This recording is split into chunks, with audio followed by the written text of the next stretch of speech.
Magandang araw po sa inyong lahat. Lalo na po sa mga giliw nating tagapakinig. Nandito na naman po tayo sa paglalahad ng isang natatanging kwento.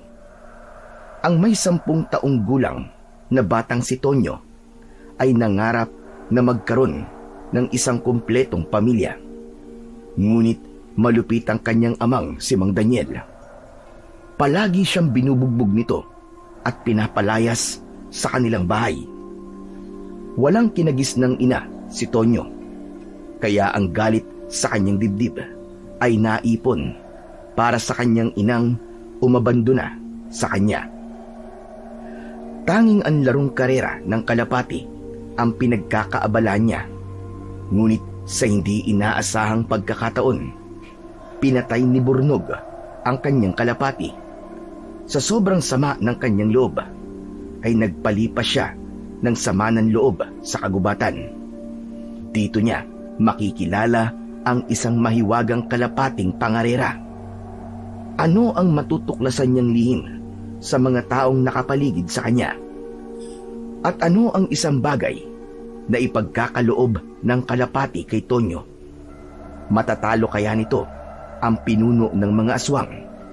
Sama-sama po nating pakinggan ang buhay at pakikipagsapalaran ng batang may kaibigan na pangarerang kalapati. Ngunit bago po ang lahat, huwag po nating kalimutang mag-subscribe at i-hit ang notification bell sa aking YouTube channel na The Voice Addict at Apong Isaak para sa mas marami pang makapigil hiningang kwentong aswang at katatakutan mula sa mundo ng kababalaghan. Umpisahan na po natin ang kwento. Bulag! Bulag! Kawawa naman! Talo na naman! Talunan! Be! Hindi ka na makakabawi! Magsusumbong na yan! Kawawa naman si Tonyong Bulag! Iiyak na yan, oh! Iiyak na yan! Iiyak na yan! Hindi ako kawawa. Marunong naman akong tumanggap ng pagkatalo eh. Saka, hindi niyo ako mapapaiyak. Babawi na lamang kami ng kalapati kong si Entor. We! Hindi raw iiyak. Bakit may luha na yung nag-iisang mata mo? Ayan oh, papatak na nga oh. Ay, kawawa naman. Iiyak na yan. Iiyak na yan. Kulit mo ah. Sinabi nang hindi ako iiyak eh. Napuwing lang ako. Ang totoo, wala naman talagang panama ang mga kalapati nyo sa kalapati ko eh. Nagkataon lang talaga na sinisipon ng alaga ko kaya natalo. Mayabang ka. Baka gusto mong paiyakin kita rito. Di ba mga kasama? Nakikita naman ninyo na panalo naman talaga ako, di ba? Tapos hindi raw siya iiyak. Pero ang mata niya, mapulang-mapula na at may luha na. Kahit na anong gawin mo, Burnog, hindi mo ako mapapaiyak. Sa correction. Kahit nag-iisa lang ang mga mata ko, mas pogi pa rin ako sa'yo. Kaya hindi ako kawawa. Saka, huwag mo minamaliit ang nag-iisa kong mata. Dahil malinaw ko pa rin nakikita kung gaano ka kataba. Kung hindi ko pa alam, pinag-ipunan mo lang ng halos 2 buwan ang ginamit mong pambili sa ipinagmamalaki mong kalapate. Ngayon ka lang naman nakaranas ng manalo eh. Tapos, nagyayabang ka na kagad. Teka, ano sabi mo? Para yatang masyado ka nang nagmamagaling ah. Kung umasta ka, akala mo may kakayahan ka rin bumili ng kalapati mo. Sige nga, patunayan mo nga sa akin kung gaano ka kabilis makakabili ng bago mong kalapati. Teka, sandali lang. Ano gagawin mo? Sandali! Saan mo dadali ng kalapati ko? Ibalik mo sa akin yung Burnog! Bakit mo kinuha ang kalapati ko? Akala ko ba hindi ka napipikon? Masyado ka kasing mayabang eh. Tignan ko lang kung makakabili ka pa ngayon ng bagong kalapati kapag pinatay ko na ang alaga mo. Panigurado, iiyak ka na ngayon. Wag! Wag, Burnog! Wag mong gawin yan! Halos manlaki ang mga mata ng may 10 taong gulang na batang si Tonyo. Nang mula sa mga kamay ni Burnog ay kitang-kita niya kung paano nitong binali ang leeg ng kalapati niyang si Entor. Nagkikikisay ito dahil sa sobrang sakit. Tila ba't tumigil ang oras sa kanyang paligid. Halos takbuhin niya ang pagitan nilang dalawa ni Bornog. Makuha lang ang kanyang kalapati. Agad na umangat ang kanyang kamao at malakas niya itong sinuntok sa muka. Natumba ito sa lupa habang sapu-sapo ang nasaktang pisngi. Ngunit nakalimutan niyang dalawang kapatid ni Bornog ang nandoon. Kaya ang nangyari ay pinagtulungan siya ng mga ito na bugbugin sa gitna ng kagubatan na madalas nilang paglaruan at pagbitawan ng mga pangarerang kalapati. Napahagulgol ng iyak si Tonyo. Alam niyang tumatama rin ang kanyang suntok sa muka ng mga kalaban, pero hindi niya na halos nararamdaman ang suntok ng mga kapatid at kaibigan ni Bornog. Ang nararamdaman na lamang niya ay ang pag-agos ng mainit na likido mula sa kanyang noo. Hindi niya namalayan na hinampas na pala siya ng kahoy sa ulo, kaya't bumagsak siya sa lupa kahit ang kanyang isip ay gusto pang lumaban. Natanggal ang takip sa nag-iisa niyang mata na may diferensya sa kasinira ng mga ito at tinungtungan bago siya iniwang mag-isa sa lugar na yon. Nakita niya ang walang buhay na si Entor habang nakahandusay ito sa lupa. Dilat ang mga mata at bali ang leeg. Muli siyang napahagulgol ng iyak. Para siyang namatayan ng kapatid. Masakit na masakit ang kanyang katawan, pero mas masakit ang nangyari sa kanyang nag-iisang kaibigan.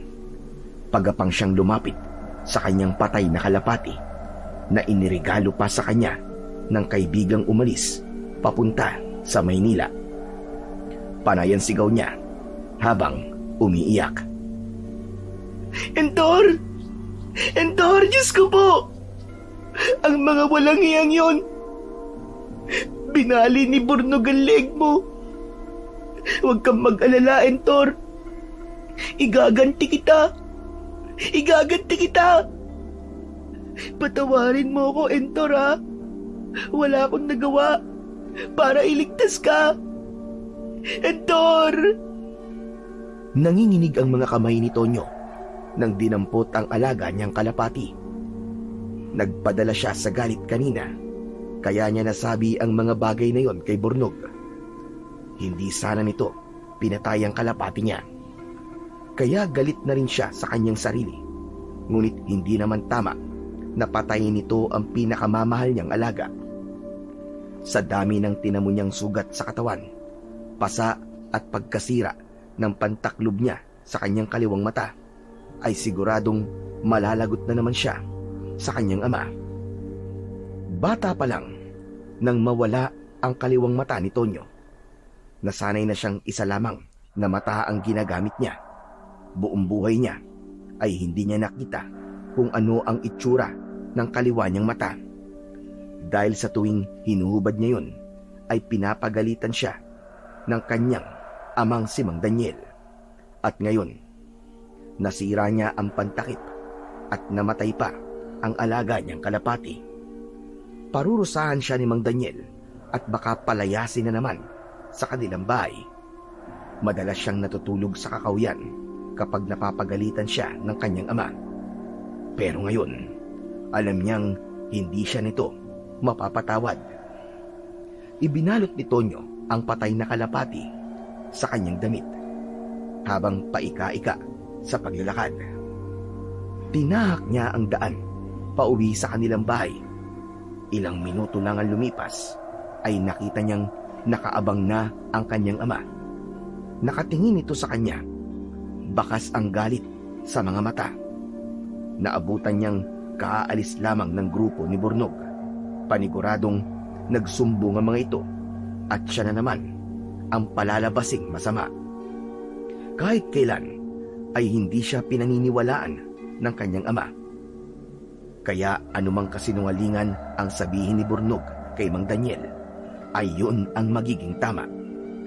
Para bang hindi siya nito anak, ni minsan ay hindi niya naramdamang minahal siya ng kanyang ama. At hindi nga siya nagkamali Dinampot ni Mang Daniel ang patpat sa gilid ng hagdan at hinablot ang kanyang kamay. Wala na itong tigil sa kakapalo sa kanyang puwet, kaya ang mga pasa sa kanyang katawan ay tila naulit sa pamamagitan ng hampas ng kanyang ama. Nabitiwan niya ang patay na kalapati at napasigaw dahil sa sobrang sakit. Aray! Aray, tama na po! Tama na po, tay! Tama na po! Aray, ang sakit po! Ayoko na po! Lintik ka talagang bata ka, ha? Bakit mo pinatay ang alaga mo kalapati, ha? Hindi mo ba alam? Nabalak ko pa sanang ilaban niyan sa kumpare kong nagmamayabang kanina. Tapos mababalitaan ko na lang na pinatay mo na ang kalapati mo. Ginawa mo yun dahil lamang sa natalo ka. Pambihira ka talagang bata ka. Hindi ka talaga titigil sa kalokohan mo, ha? Ano? Tay, tama na po, tay! Hindi po ako pumatay sa kalapati ko. Tama na po! Si Burnog po, tay! Siya po pumatay sa kalapati ko! Nakikiusap po ako. Tama na po! Masakit na po! Hindi mo ako maluloko, Tonyo. Hayop ka. Palagi ka nalang nagbibigay sa akin ng sakit ng ulo. Ang dapat sa'yo, itinatapo na sa malayo. Doon, sa wala ka mapeperwisyo. Nakakahiya kang bata ka. Itapon niyo na lamang po ako, tay! O di kaya ipatayin niyo na lamang ako. Nang matapos na po ang paghihirap ko. Total, pagod na rin naman po ako sa pananakit niyo. Hindi ko na kayang maging anak niyo. Patayin niyo na lang po ako. Abat, nagmamagaling ka na, ha? Sumasagot-sagot ka na sa akin, Tonyo. Teka, bakit wala na naman takno bang kaliwa mo mata? Lintik ka talagang bata ka. Nakakahiya ka. Gusto mo, dukutin ko na ng tuluyan ng pesting mata na yan, ha? Wala kang silbi. Inutil! Ikinakahiya niyo po ako, tay. Nahihiya po kayo dahil sa kapansanan ko. Tay, anak niyo po ako. Bakit ang lupit niyo po sa akin? Ano po ba nagawa ko kasalanan sa inyo? Sabihin niyo sa akin, tay, na nagawa ko kasalanan sa inyo. Gusto mo malaman? Dahil anak ka ng walang hiya mong ina. Sa tuwing nakikita kita, kumukulo ang dugo ko. Naaalala ko ang ginawa ng nanay mo. Kaya huwag ka na magsalita, lintik ka. Dahil mapapatay talaga kita. Huwag kang papasok sa bahay. Diyan ka lang sa labas. Magsama kayo ng patay mong kalapati. Nang pareho ko na kayong ilibing. Buwisit. Kaya aga-aga eh. Ay nako, pinapainit mo ang ulo ko. Nang matapos si Mang Daniel, sa pambubugbog nito kay Tonyo, ay pumasok ito sa kanilang bahay at nagsara ng pinto. Tila bingi ang kanyang ama sa lahat ng pakiusap niya. Halos mawalan ng pakiramdam ang buo niyang katawan dahil sa dami ng tumamang palo sa kanyang kalamnan. Nadagdagan pa ang sama ng kanyang loob nang makita niyang pinagtatawanan siya ng mga kaibigan at kapatid ni Burnog. Nagtatago lang ang mga ito sa likod ng puno ng nyog. Tila masaya sa nakikitang paghihirap niya.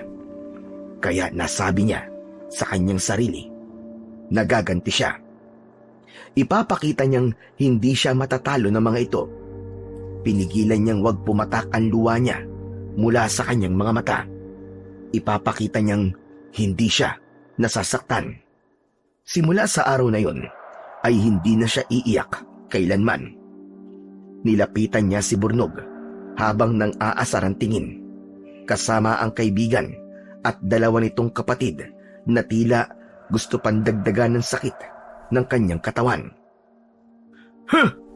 Ganyan pala ang kulay ng kaliwa mong mata. Halatang walang silbi, maputi at walang itim sa gitna.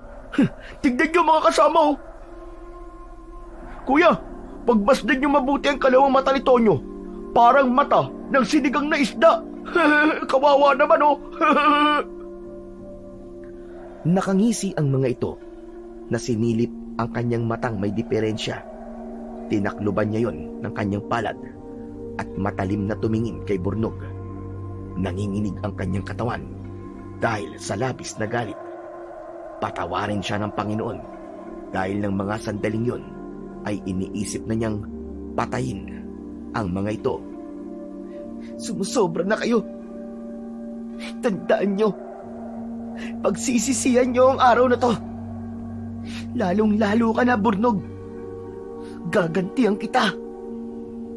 Papatayin kita. Tandaan mo yan. Uy! Nagagalit na si Tonyo. Kuya Justin, pinagbabantaan ako ni Bulag. Papatayin niya raw ako. O paano yan? Hindi ako natatakot. Kawawa ka naman. Binugbog ka ng tatay mo. Magpakasaya ka. Sige lang. Tumawa ka hanggang gusto mo. Dahil sobrang sakit ang gagawin ko sa'yo. Tandaan mo mga sinabi ko. Itaga mo sa bato. Kuya Justin, Kuya Lito, tinan nyo, galit na si Tonyo. Pagsusumbong ni Burnog sa panganay nitong mga kapatid, umalingaw-ngaw ang tawanan sa kanyang paligid. Sinulya pa ni Tonyo ang nakasaradong pintuan ng kanilang bahay. Tila walang pakialam ang tatay niya na si Mang Daniel sa mga batang nang aasar sa kanya. Ibang-iba talaga ito sa lahat ng amang nakilala niya. Walang puso at hindi niya naramdaman na minahal siya ng kanyang ama kahit kailan. Kaya naman, ang nag-iisang patak ng kanyang luha ay agad niyang pinunasan. Pilit siyang tumayo. Dinampot niya ang nabitiwang kalapati at hinarap ang mga batang nakapalibot sa kanyang kinatatayuan. Lahat sila ay nang aasaran tingin na parabang siya na ang pinaka-nakakadiring bata sa baryo ng San Agustin.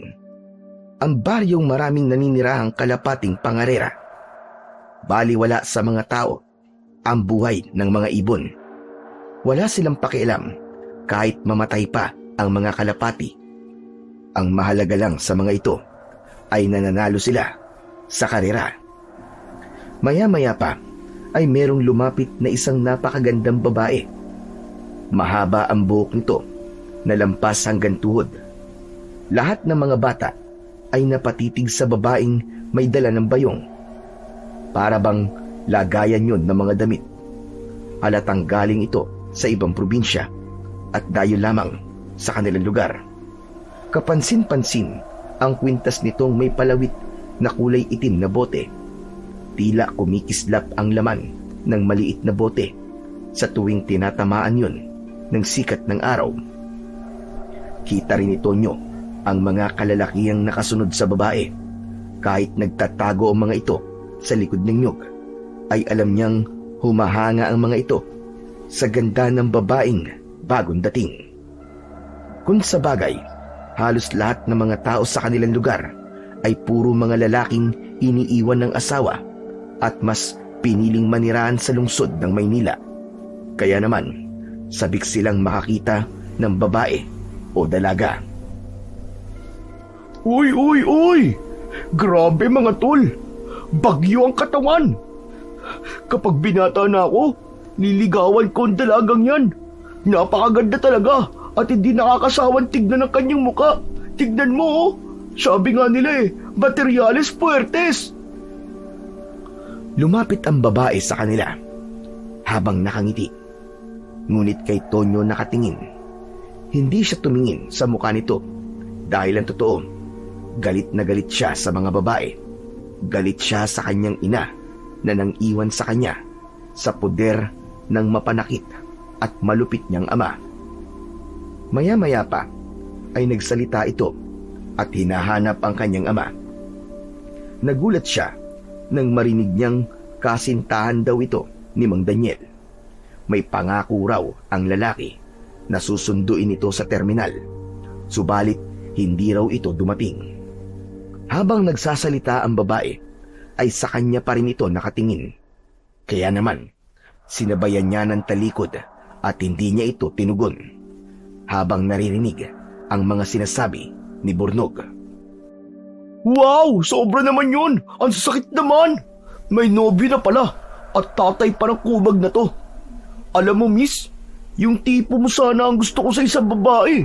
Kaya lang, lalaking may anak pala ang gusto mo. Umalingaw-ngaw ang malakas natawanan ng kanyang paligid.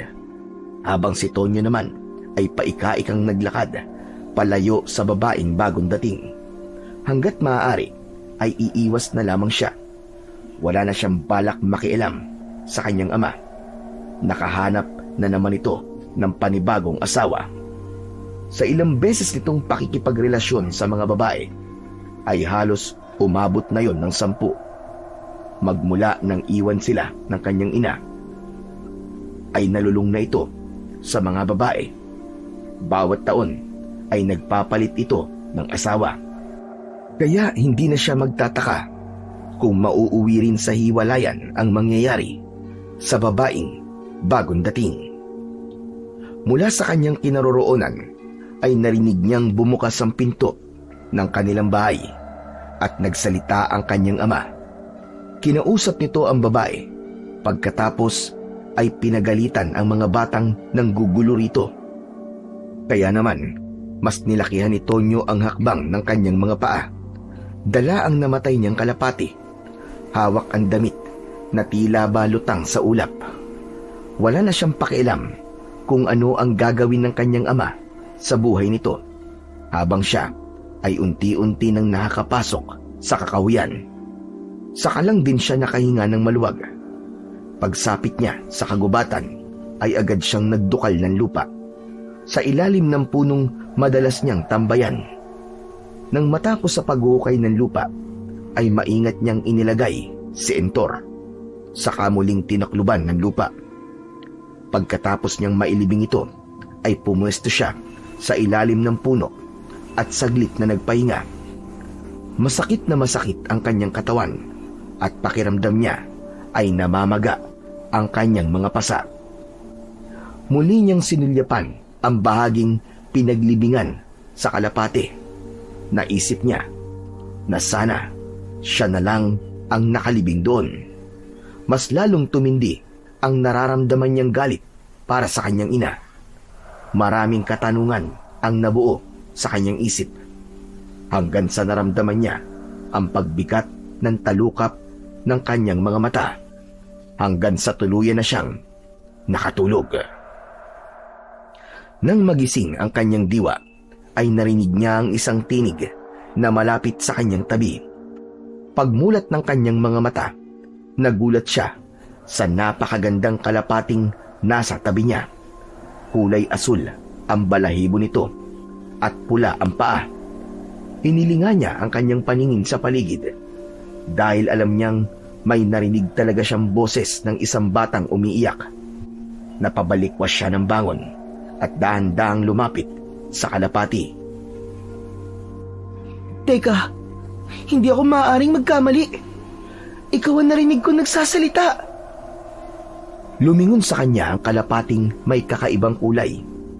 Alam niyang pangarerang kalapati rin yun dahil sa klase ng paa nito at pakpak. Hoy ikaw, huwag ka na magkunwari. Malinaw sa akin na narinig kong umiiyak ka sa puntod ni Entor. Tinawag mo rin siyang kuya. Huwag ka mag-alala. Mapagkakatiwalaan ako. Alam ko ang tungkol sa mga kakaibang kalapati na tulad mo. Pero hindi ko inaasahan na totoo nga na nakakapagsalita ka. Paano kitang mapagkakatiwalaan? Sa'yo namatay ang kuya ko. Mabuti siyang kalapati. Pero anong ginawa niyo? Para sa inyo, isa lamang kaming laruan. Wala kang karapatang mag-alaga ng kalapati dahil malulupit kayo sa mga hayop. Humanda kayo dahil dumating na ang mga elementong nagbabantay sa kalikasan. Wala kayong ligtas lahat. Lahat na masasama sa mga hayop ay papatayin. Kukunin nila ang buhay nyo. Buhay ang kinuha nyo. Kaya buhay rin ang magiging kapalit. Diyos ko, totoo nga. Nagsasalita ka nga. Pero, maniwala ka sa akin. Wala talaga akong kasalanan sa nangyari kay Entor. Ang totoo niyan, mahal na mahal ko siya. Si Burnog. Si Burnog ang pumatay sa kanya. Hindi mo siya mahal. Kung totoong pinahalagahan at pinahal mo siya, hindi mo siya ilalaban sa iba. Kahit masama ang pakiramdam niya, nanood ka lang habang pinapatay siya. Kaya kasama ka rin na pumatay sa kanya. Huwag mo siyang iyakan dahil may kasalanan ka rin. Pagbabayaran niyo ang ginawa niyo sa buhay ng kapatid ko. Tandaan mo yan. Parurusahan ko kayong lahat. Teka. Wala talaga akong kasalanan. Nakikiusap ako. Hindi ko kasalanan ang pagkamatay niya. Maniwala ka. Mas lalo nadagdagan ang galit sa dibdib ni Tonyo para sa kanyang sarili. Para bang tagos hanggang sa kanyang puso ang mga salitang narinig niya sa kalapating nakausap. Hindi niya akalain na sasampalin siya ng katotohanan na may kasalanan din talaga siya sa nangyari sa alaga niyang kalapati. Hanggang sa umagos ang masaganang luha sa kanyang mga mata at muling nawalan ng malay dahil sa taas ng kanyang lagnat. Nang magkamalay si Tonyo, naramdaman niya ang magaspang na kamay na humahagod sa kanyang braso. Tila minamasahe ang kanyang katawan ng taong nasa kanyang tabi. Naramdaman din niya ang matigas na katre na kinahihigaan niya. Kasunod, ang pagpasok sa kanyang ilong ng mabangong amoy ng insenso't kamangyan. Dahan-dahan siyang nagmulat ng mga mata. Tumambad sa kanyang paningin ang isang matandang babae. Kulubot ang mukha nito hanggang sa braso. Nakakatakot ang anyo nito na mapupula ang mga mata.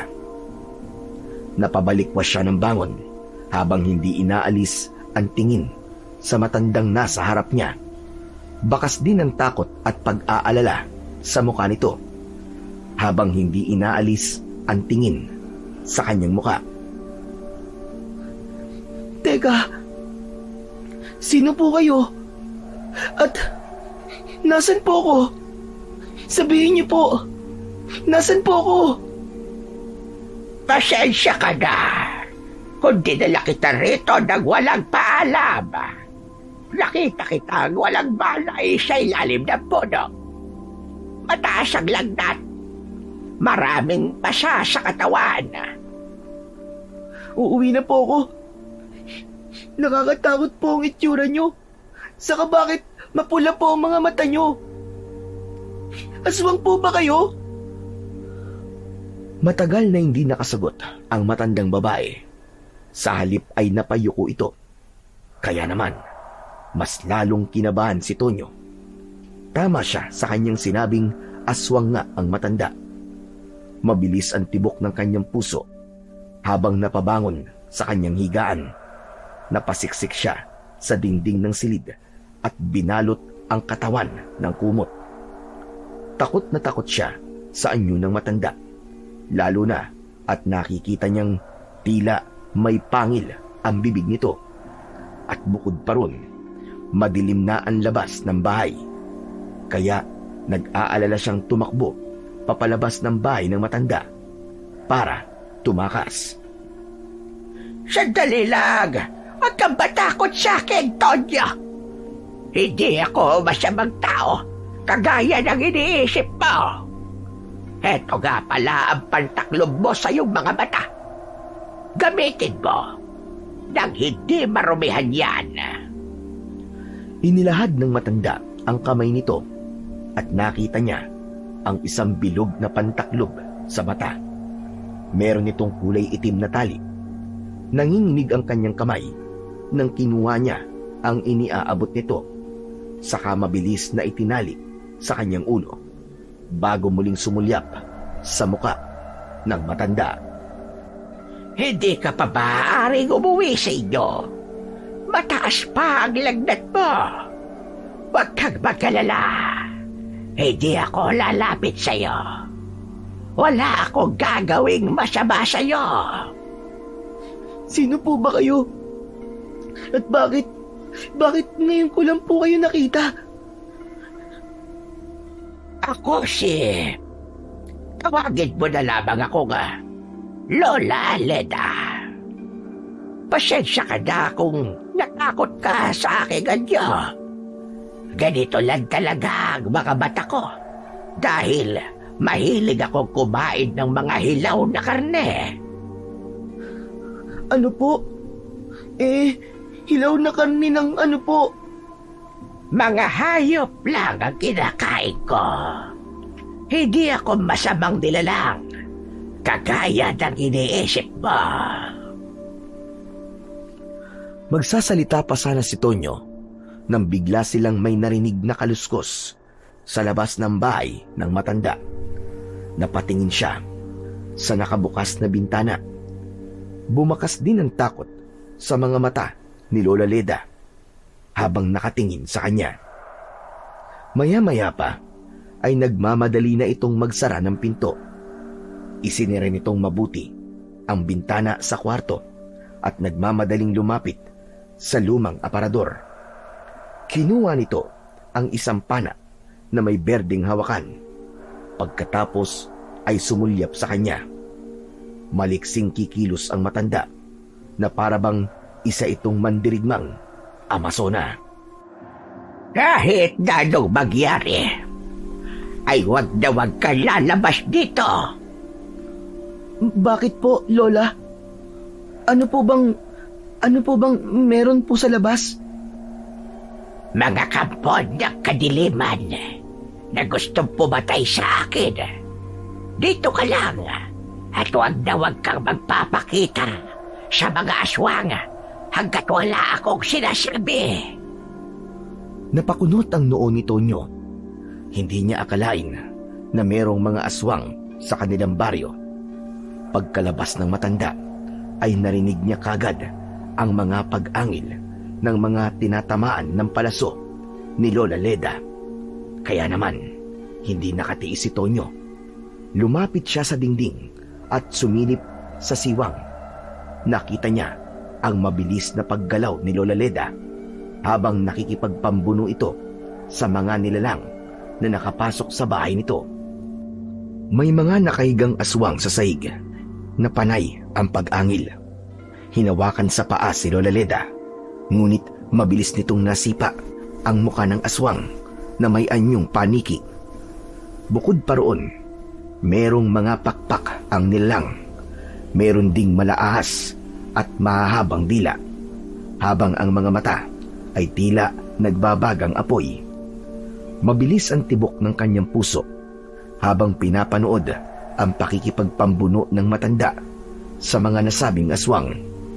Maya-maya pa ay nagulat siya sa pamilyar na boses na nagsalita sa kanyang likuran. Pagharap niya sa may-ari ng tinig ay nakita niya ang kalapating nakausap bago siya nawalan ng malay. O ano? Ganyan ka na lang? Manonood ka na lang ba dyan? Hindi mo tutulungan ang matandang tumulog sa'yo? Alam mo bang kaya siya sinasalakay ng mga aswang? Ay dahil sa'yo? Teka. Paanong dahil sa akin? Ngayon ko lang naman nakilala ang matandang yun. Tulungan mo siya. Hindi niya kakayaning lumaban na mag-isa sa mga halimaw na yun. Hindi ba't gusto mo makabawi sa kasalanan mo sa kapatid ko? Pwes, iligtas mo ang may-ari na kalapating namatay nang dahil sa'yo. Siya ang totoong nagmamay-ari sa kalapati mo. Tila biglang nag-alala si Tonyo, ngunit wala naman siyang maibibigay na tulong para sa matanda dahil sa kanyang mga pasa sa katawan. Hindi niya kakayaning lumaban dahil masasakit pa rin ang buo niyang kalamnan. Napatingin siya sa mukha ng kalapati na nakadapo sa itaas ng bintana. Pero, paano ako makakatulong kung ganito ang kalagayan ko? Lumipad ang kalapati, papalapit sa kanya. Dumapo ito sa kanyang balikat at mula sa kanyang harapan ay nakita niyang tila may umuulan na balahibo ng kalapati sa kanyang buong katawan. Panay ang pagaspas nito ng pakpak. Kasunod, ang paglitaw ng maraming liwanag sa kanyang paligid na pumapasok sa kanyang mga sugat. Ang iba namang nagliliwanag na balahibo sa mata niya pumasok. Mabilis na naghilom ang kanyang mga sugat at napalitan ng pagbalot ng malakas na liwanag sa kanyang buong katawan. Lumitaw ang nagliliyab na pana sa kanyang kamay. Dala ng takot at gulat sa nangyayaring kakaiba sa kanyang katawan. Napaatras siya ng hakbang at pinagmasdan ang sariling palad. Nagkaroon siya ng pakpak na parang sa kalapati. Kulay asul ang kanyang pakpak na sumusunod sa kanyang paggalaw. Ang kanyang mga mata ay tila nagkaroon ng liwanag. Dahil binigyan siya ng paningin, malinaw niyang nakikita ang lahat. Muli niyang narinig ang boses ng kalapating tumulong sa kanya. Magmula sa gabing ito, tayo ay iisa. Binibigyan kita ng pagkakataon para mapigilan ang pag-aasik ng mga aswang na mandurgo. Tutulugan mo ang matanda na maitama ang mga maling nagawa niya noon. Huwag kang manguhusga ng tao. Sa halip, tignan mo kung ano ang isinakripisyo niya. Tanggalin mo ang takip sa kaliwa mong mata dahil pinagkalooban kita ng mga matang may taglay ng kapangyarihang makakita ng mga nilalang na hindi nakikita ng mga ordinaryong tao. Subalit ang kahinaan nito ay hindi mo makikita ang nilalang na may alam sa itim na kapangyarihan. Ha? Paano ito nangyari? Akala ko ba galit ka sa akin? Ginagawa ko to para sa matanda dahil tinulungan niya kami magkapatid. Tulungan mo rin siya makalaya sa kanyang paghihirap. Gawin mo ang lahat para protektahan ang mga tao, lalo na si Lola Leda. Balang araw, ikaw pa ang magpapasalamat sa akin. Isipin mo na lang na isa tong pangalawang pagkakataon para makatulong at hindi ka maging masama sa paningin ng mga tao. Ano ang kakayahan ng matang pinagkaloob mo sa akin maliban sa mga sinabi mo? Kaya mong asintahin ng mga kalaban na lumilipad sa impapawid. Malinaw mong makikita ang mga anyo nila. At kahit saan sila magpunta, magagawa mo silang patamaan ng kanilang noo. Hanggang sa abot ng kapangyarihan ng palaso. Subalit, hindi pwedeng may mangyaring masama sa iyong katawan dahil mararamdaman ko rin ang sugat mo. Katulad ng sinabi ko, tayo ay iisa lang. Ikaw ang kahinaan ko at ako naman ang kahinaan mo. Ang mga matang nasa iyo ay gagamitin mo labang sa kabutihan. Teka. Naguguluhan ako, hindi malinaw sa akin kung bakit mo ako tinutulungan. Dahil masyado ng malakas ang mga kalaban. Nasa panganiban lahat ng mga bata at lalaki sa lugar niyo. Sige na, saka na tayo mag-usap. Dito na ako sa labas. Magkita na lamang tayo sa ibang lugar. Mabilis na lumipad ang kalapati mula sa kanyang balikat. Husang bumukas ang bintana. Dumaan ang kalapati at doon na rin siya dumaan. Lumipad siya hanggang sa impapawid. Nakita niyang halos mapuno ang bubong ng matanda ng mga nilalang na tila nag-aagawan sa pag-atake kay Lola Leda. Habang lumulutang siya sa ere, ay nakita niya ang paglitaw ng liwanag sa kanyang mga mata. Itinutok niya ang kanyang pana sa nilalang na nasa tuktok ng bubong. Lumitaw ang bilog na liwanag na parabang target ring. Sa pagbitaw niya sa kanyang pana, tumama ang kanyang palaso sa mismong noo ng kalaban at mabilis itong nasunog.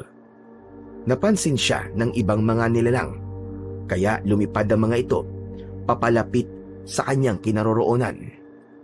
Halos magulat siya sa kanyang kakayahan. Naging kasing bilis niya ang kidlat na naiiwasan ng pag-atake ng kanyang mga kalaban. Maging ang kakayahan ng mga ito na humaba ang dila ay hindi rin umubra sa kanyang bilis.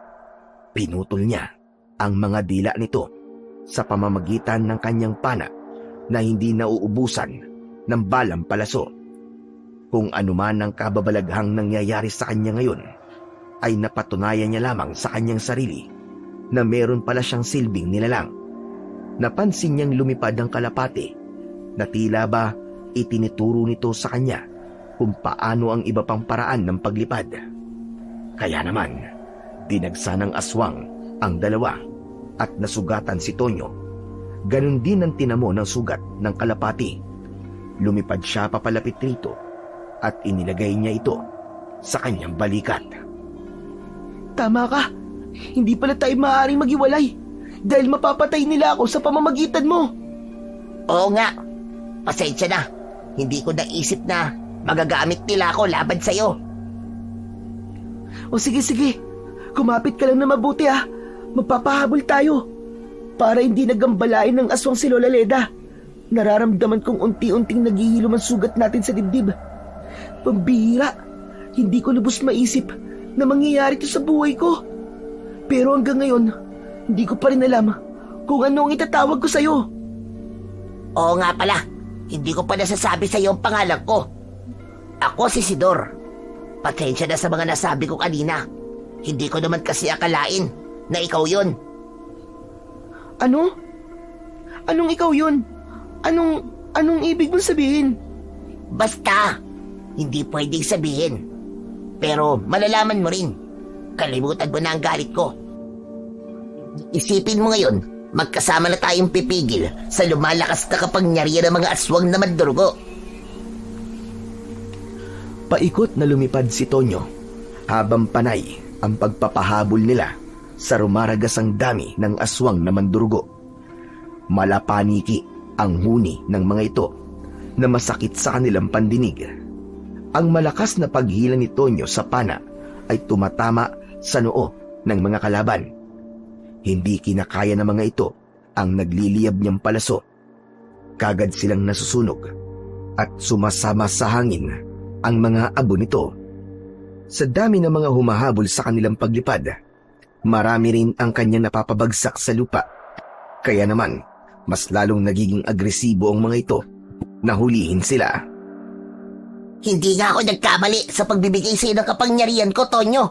Mahusay ang ginawa mo. Lalo sila nagkakagulo para paslagig ka. Marami kang napatay sa kanilang mga kasama, kaya matatakot rin silang umatake.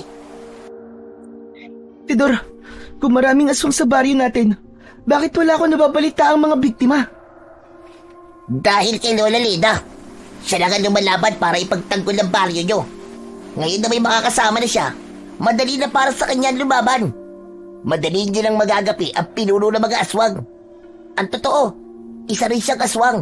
Ngunit hindi siya tumikim ng dugo ng tao kahit kailan. Wala akong ibang detalye na magsasabi sa impormasyon ng pagkatao niya. Pero ang masasabi ko lamang, mabuti siyang nilalang. Sidor, ikapit mo mabuti ang mga paa mo. Nandiyan na sila. Bilisan mo sa paglipad, Tonyo. Malapit na nila tayo maabutan.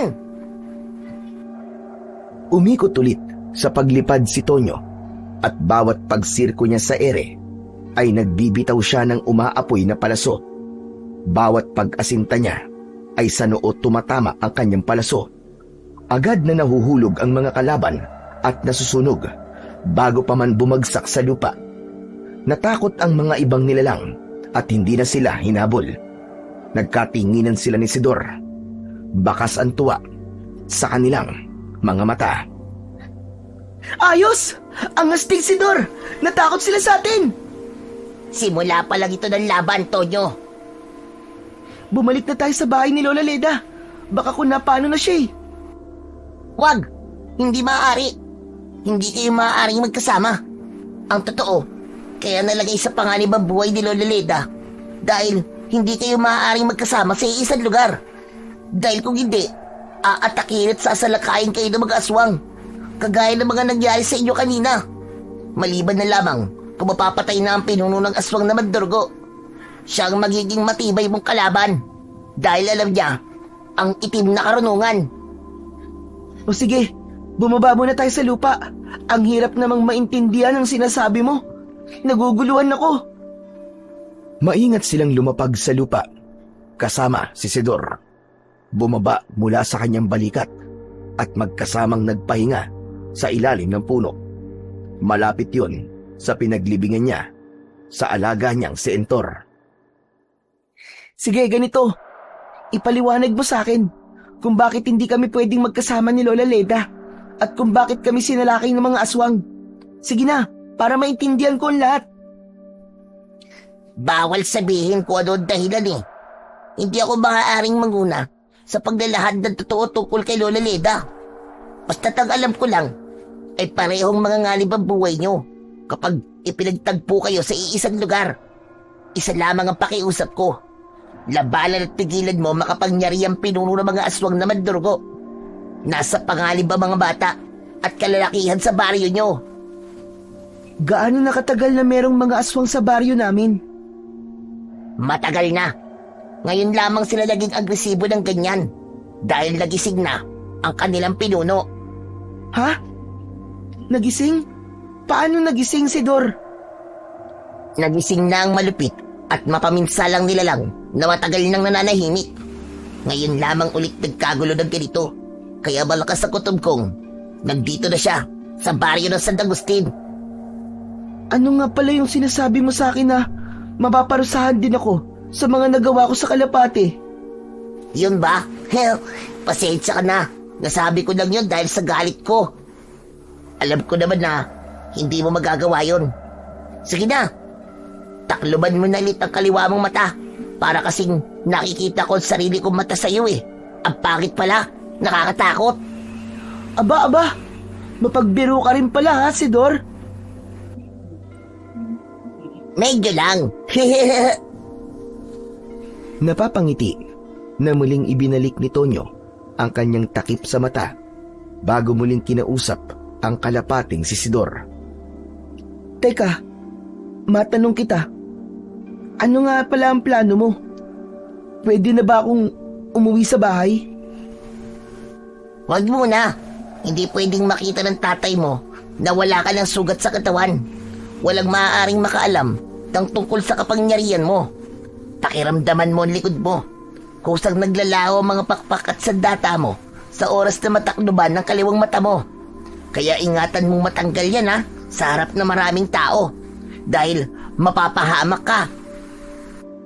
Kung ganun pala, ang mga matang ipinagkaloob mo ang nagbibigay ng pakpak at sandata sa akin. Kung tutuusin, sa iyo pala ako dapat magpasalamat. Maraming salamat sa iyo, kaibigan kong Kalapate. Wala naman yon.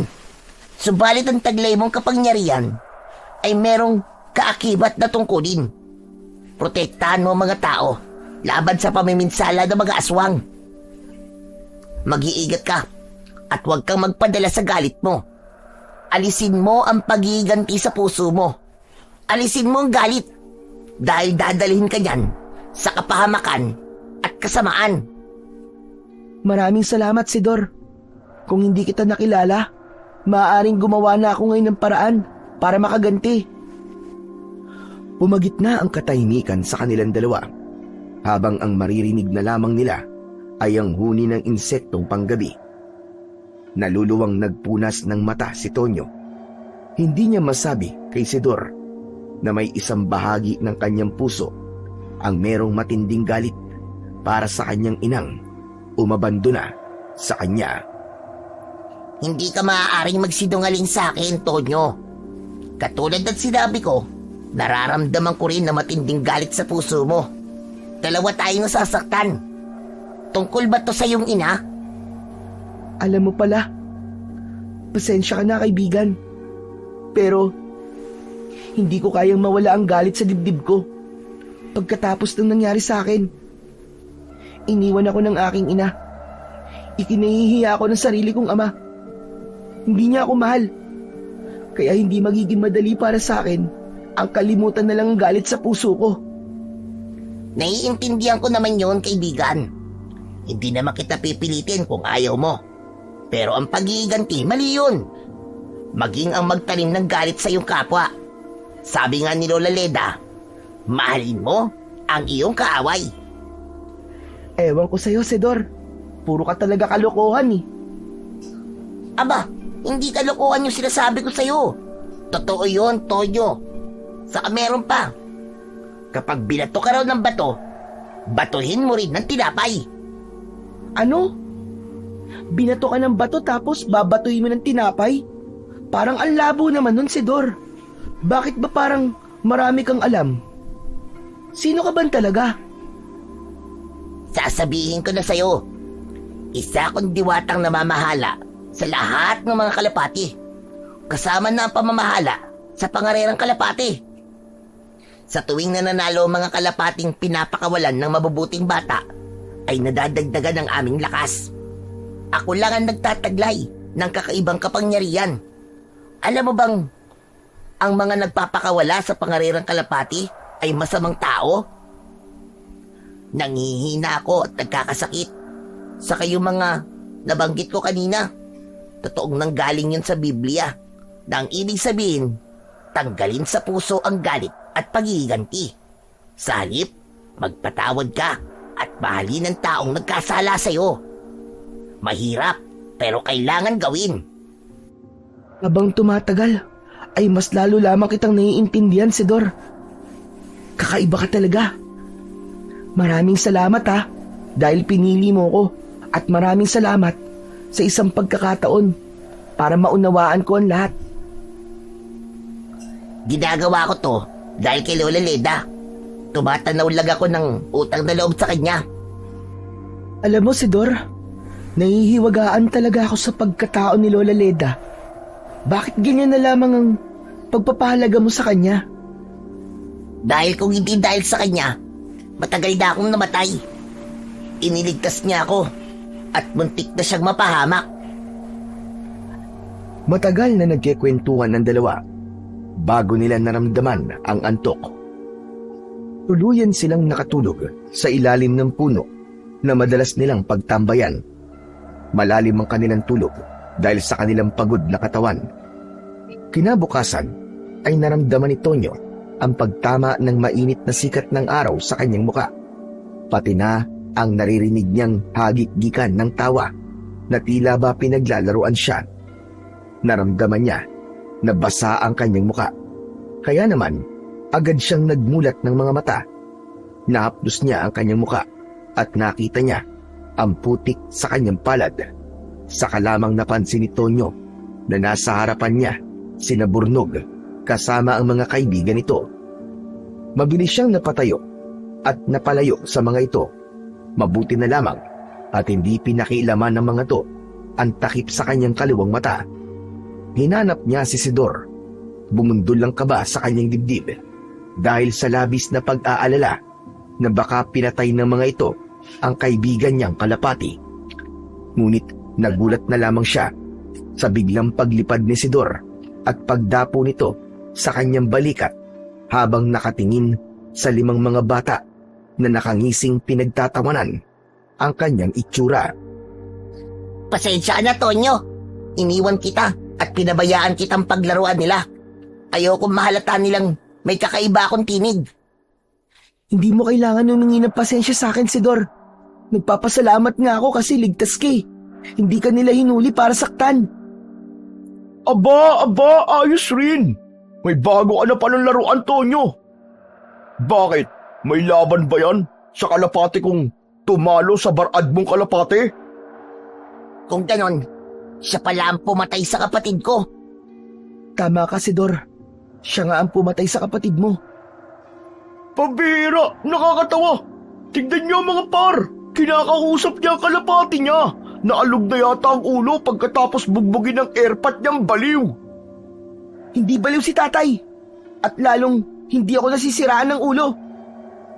Anong hindi baliw si Mang Daniel? Hindi mo ba alam na magmula nang makilala niya ang magandang babaeng yun, lahat inaaway niya? Hindi pinapalapit sa babae, naging siloso, at tila nabaliw na ng tuluyan. Hindi ka na nga hinahanap eh. Kawawa ka naman, isang bulag na may baliw na ama. Anong sabi mo? Nakuyom ni Tonyo ang kanyang kamao, dala ng matinding galit kay Burnog. Subalit naramdaman niya ang pagtuka ni Sidor sa kanyang tenga para pigilan siya sa naisip niyang gawin. Aba, lalaban na yata. Teka, nasan pala mga pasa mo sa katawan, ha? Anong ginawa mo? Paanong... Anong pasan sinasabi mo? Mahina kayong sumuntok eh. Kaya mabilis gumaling ang mga pasa ko sa katawan. Kulang sa lakas. Imposible, dahil kitang-kita namin na may pasa ka sa katawan. Pinalo ka pa ni Mang Daniel. Grabe, may samaligno ka pa yata. Saka, ang panakit mo sa mata. Akala ko, Sinira na namin yan ah! Hindi natiis ni Sidor na hindi magsalita habang nakatingin pa rin sa gawi ng mga kabataan. Nakadapo ito sa balikat ni Tonyo habang ang kuko ay nararamdaman niyang bumabaon sa kanyang balikat. Maging ang kanyang kaibigan ay nagtitimpi rin ng galit sa mga batang pasaway na patuloy na nanggugulo sa kanya. Gusto mo bang turuan ko sila ng leksyon, Tonyo? Sabihin mo lang sa akin. Hindi, wag muna. Ay, teka, sandali lang.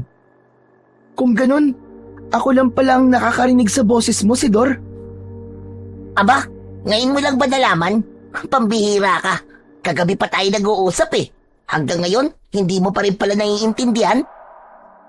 Sige na, tama na. Alam ko na, Sidor. Anong leksyon ba ang gagawin mo sa kanila? Sabihin mo nga. Anong Sidor ka dyan? Burnog ang pangalan ko, hindi Sidor. Hindi ka ang kausap ko, kundi itong kalapati ko. Dahil sa naging sagot ni Tonyo, ay pinagtawanan ng mga kasama nito si Burnog. Tila napahiya ito sa sinabi niya. Kaya naman, nag-amba ito ng suntok sa mukha niya. Ikaw ah, pinaglololoko mo ba ako ha, Tonyo? Gusto mo bang basagin ko ang pagmumukha mo sa suntok ko, ha? Sabihin mo! Bakit naman kita lolokohin? Yayaman ba ako kapag niloko kita? Magkakapera ba ako? Pareho lang naman tayo na isang kaid at isang tuka. Nagkataon lang na mas mataba ka kaysa sa akin. Kaya mayaman ka sa kolesterol. Mas lalong umalingaw-ngaw ang tawanan sa kanilang paligid. Pati si Sidor ay napapatawa na rin. Hindi makapaniwalang may kakayahan din pala si Tonyo na mang-asar. Isang bagay na hindi inaasahan ni Tonyo. Kaya dala ng galit at inis sa kanya ni Burnog ay malakas siya nitong binigwasan ng suntok. Tumama yun sa kanyang muka, subalit hindi siya natinag. Kaya naman, ubod lakas na itinulak ni Tonyo si Burnog. Pasadsad itong bumagsak sa lupa.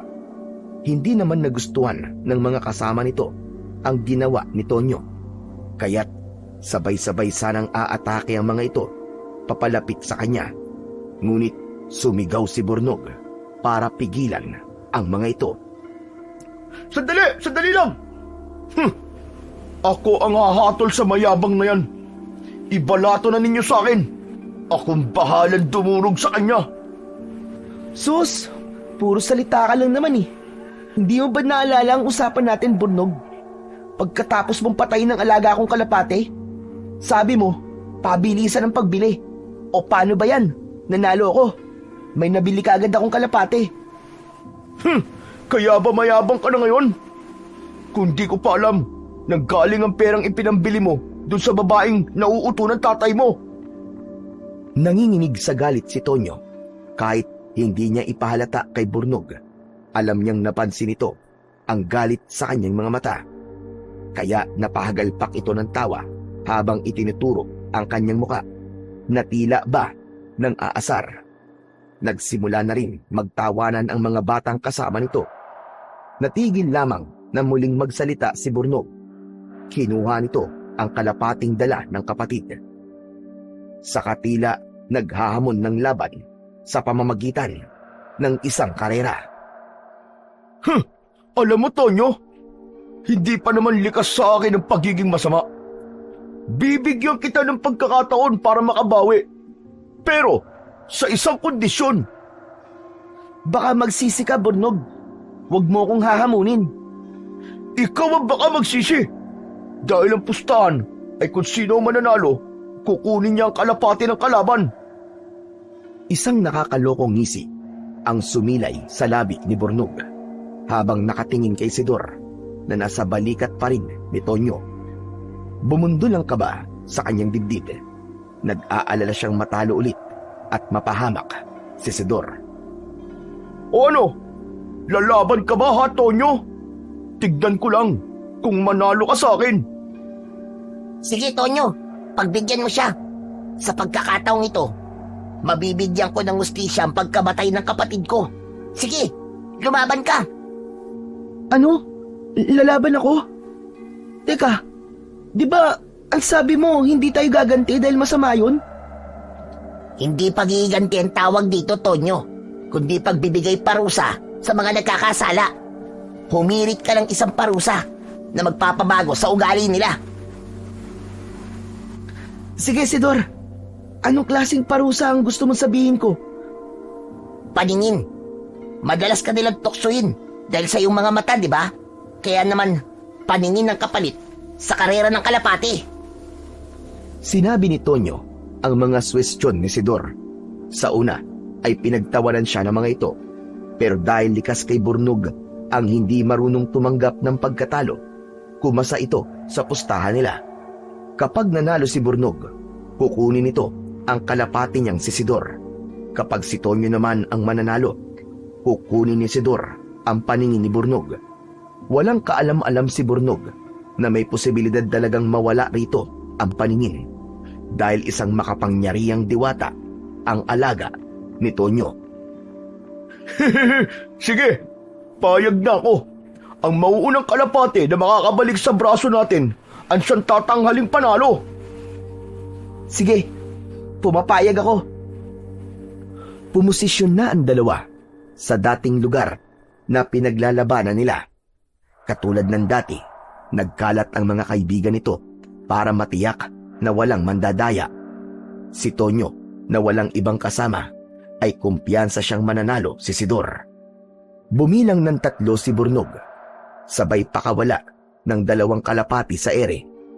Kitang-kita ni Tonyo kung paanong lumipad si Isidor.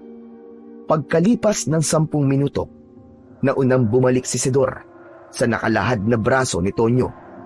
Kaya naman, namutla ang labi ni Burnog. Bumakas ang takot at pag-aalala sa mukha nito. Teka, nasaan ang kalaban mo, Isidor? Pinalaya ako na, Tonyo. Karapatan niyang lumayo at maghanap ng taong magbibigay sa kanya ng tamang pagpapalaga. Dahil sa oras na pabayaan ko siya at matalo sa laban namin, natitiyak kong papatayin siya ng batang yan. Matutulad labang siya kay Kuya Entor. Matagal na naghintay si Burnog sa pagbabalik ng alagang kalapati. Nang matiyak nitong walang pag-asa at talo na sa laban, humaripas ito ng takbo papalayo sa kanilang kinaroroonan. Mabilis na lumipad si Isidor. Hinabol nito ang bata. Napasunod si Tonyo para pigilan si Isidor. Ngunit huli na dahil mula sa kanyang kinatatayuan, tanaw niyang bumagsak sa lupa si Burnog. Naisagawa ni Isidor ang parusang nararapat kay Burnog. Ngunit nakaramdam siya ng awa para rito, lalo na nang makita niyang gumagapang ito sa lupa habang panay ang wasiwas ng kamay na parabang kinakapa ang daan. Dumating na rin ang kapatid at mga kaibigan ni Tonyo. Hinagilap siya ng kapatid ni Burnog at mabilis itong lumapit sa kanya. Magkakasunod na pagsuntok sa kanyang muka ang ginawa nito. Ngunit mabilis niyang nailagan yon. Hanggang sa mapagod ito at muling binalikan ng kapatid na umiiyak. Kuya! Kuya, tulungan mo ako! Mga mata ko, kuya! Hayop ka, Tonyo! Magsisisi ka! Isusumbong kita! Isusumbong kita! Hindi makalapit si Tonyo sa kinaroroonan ni Burnog. Awa ang kanyang nararamdaman para dito. Subalit, hindi rin naman niya masisisi si Isidor dahil pumayag si Burnog sa pustahan. Kaya lang, hindi niya inaasahan na magagawa yon ng kanyang kaibigan. Tumakbong papalayo si Tonyo at tinakandaan pauwi sa kanilang bahay. Ngunit bago pa siya makalabas sa kakahuyan, ay naramdaman niya ang pagdapo ng kalapati sa kanyang balikat. Hindi niya naitago ang galit kay Isidor. Ano ka ba?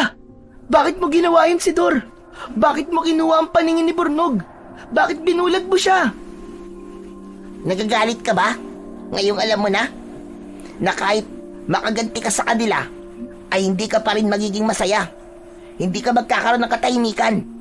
Huwag ka mag-alala. Hindi naman ako masamang nilalang, kagaya ng iniisip mo.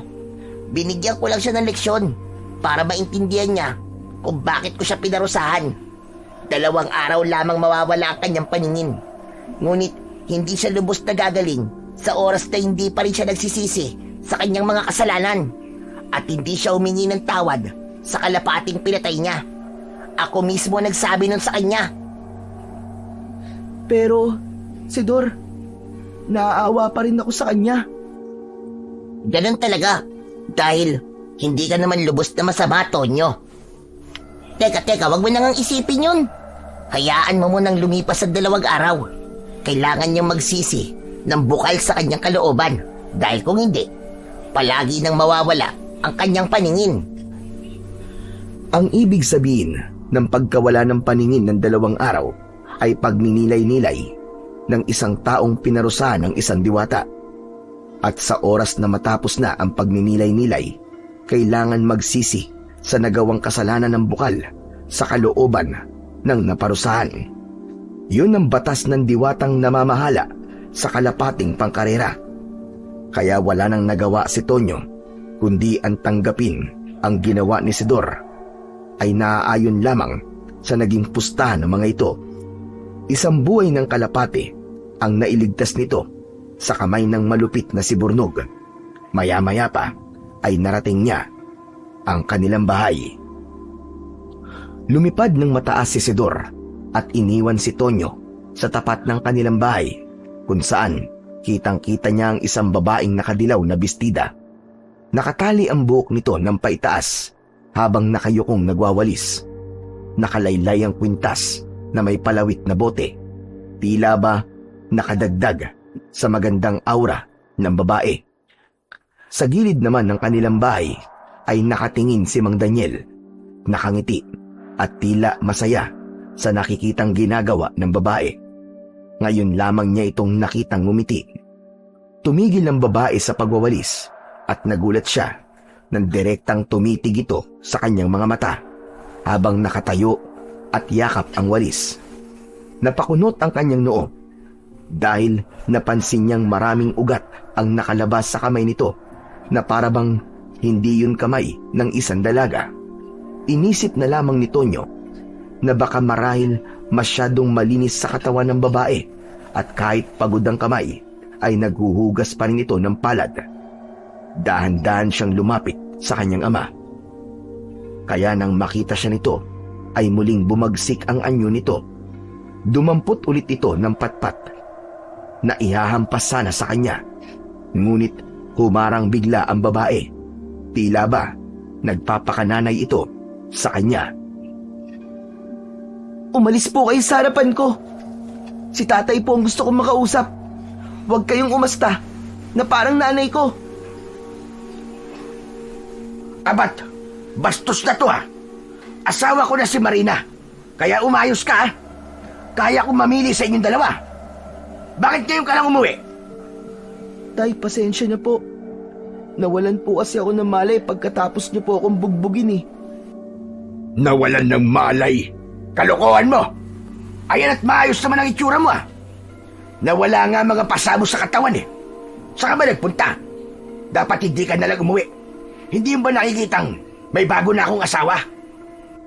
Hinawakan ni Mang Daniel ang kamay ni Aling Marina at inilapit yun sa tabi nito na parabang ipinapakitang may bago na itong asawa.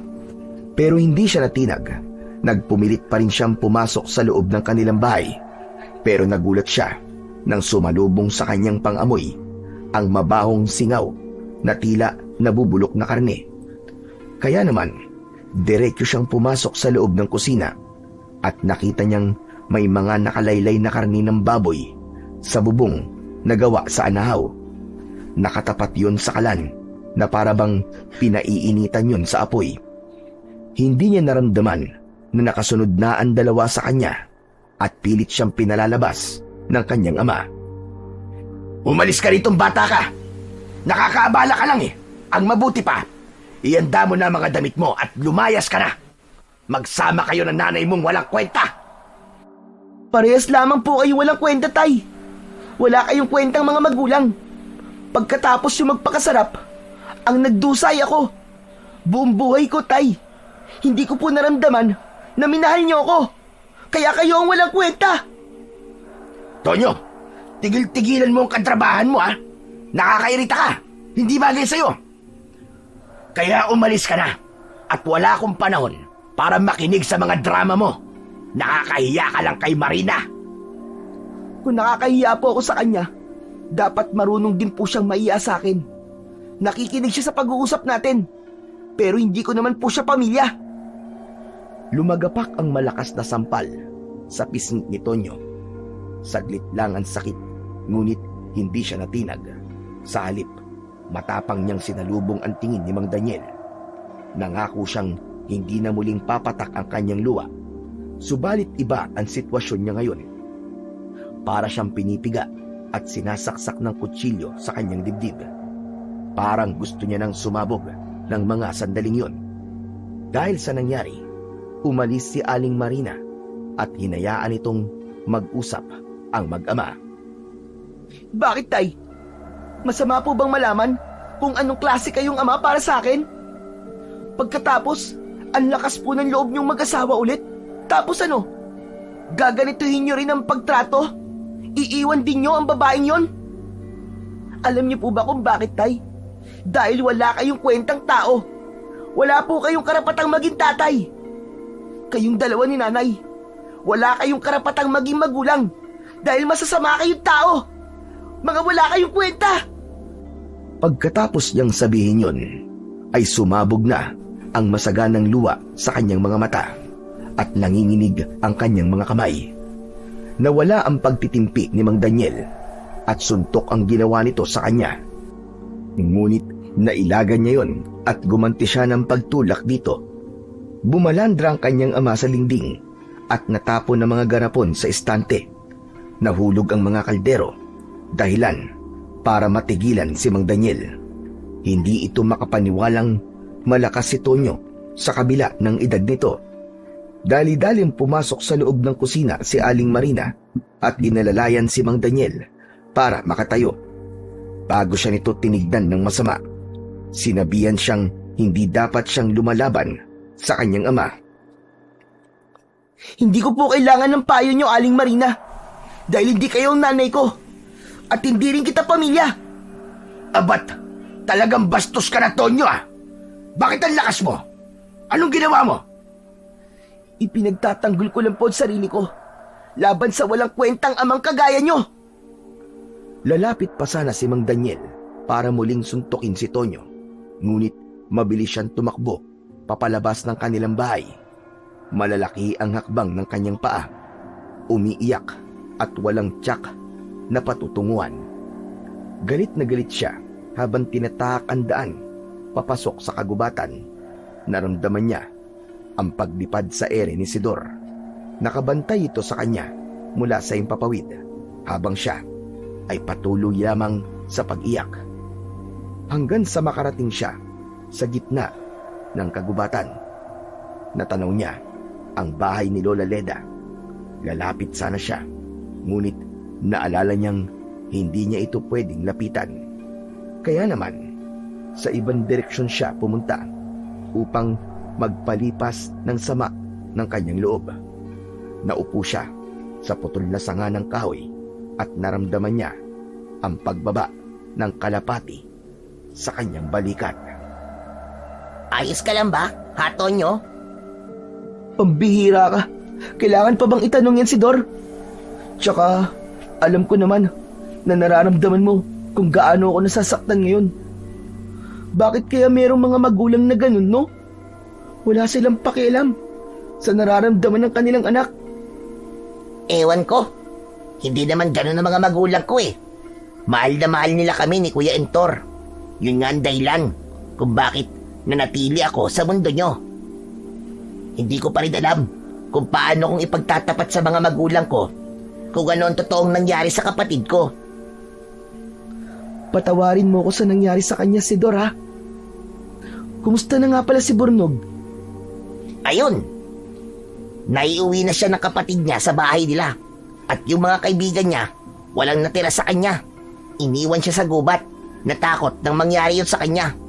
Nalaman niya tuloy na hindi totoo ang kanyang mga kaibigan. Kapatid lamang niyan dumamay sa kanya. At kahit anong sabihin ng mga ito tungkol sa'yo, walang naniniwala sa kanila. Baka raw pumatay na naman si Bornog ng kalapati. O di naman kaya daw ay nadukat ng kuko ng kalapati ang mga mata nito o kaya ay natuka. Tama ba tong ginawa mo, Sidor? Para kasing nakokonsensya talaga ako eh. Hindi mo kailangan makonsensya, wala kang kasalanan.